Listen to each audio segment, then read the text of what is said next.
¿Cómo se adapta Akihiro al Mallorca? Vamos, chicas, tenemos que jugar con cabeza. Con cabeza. Tú, aguacate, cubre bien el portería. En tu salsa, ¿eh? Ok. Núñez, mira el huevo. No, Núñez, tu huevo no, nuestra huevo, el delantero, el negro. Ok, Akihiro. ¿Dónde está aquí? Aquí. Aquí. Aquí. Aquí no está. Akihiro. Akihiro. Baja.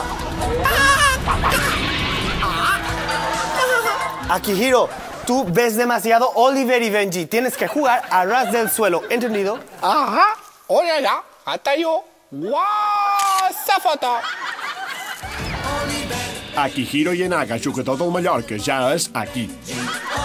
Akihiro, tú no entiendes nada. Tú, como todos los japoneses de la CEU, mucha foto, mucha risa, pero ya está. Heu vist? Que mono que vaig. Ja faré jo de traductor. Entens el que te vull dir?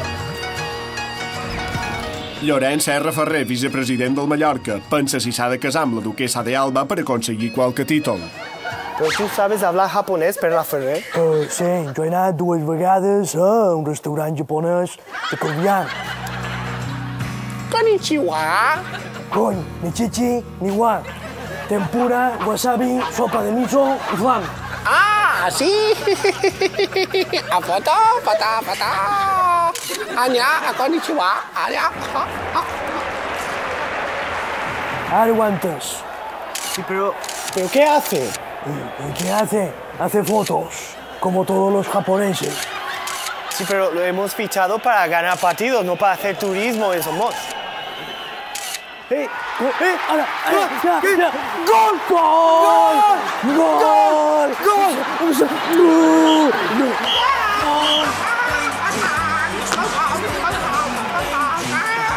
Ha cegado a todas las jugadoras del otro equipo para que nosotros podamos marcar un gol. És un crack. Aquí ets un crack. Amb aquest tio guanyarem tot. Saps què te vull dir? Ara, arigato. Foto.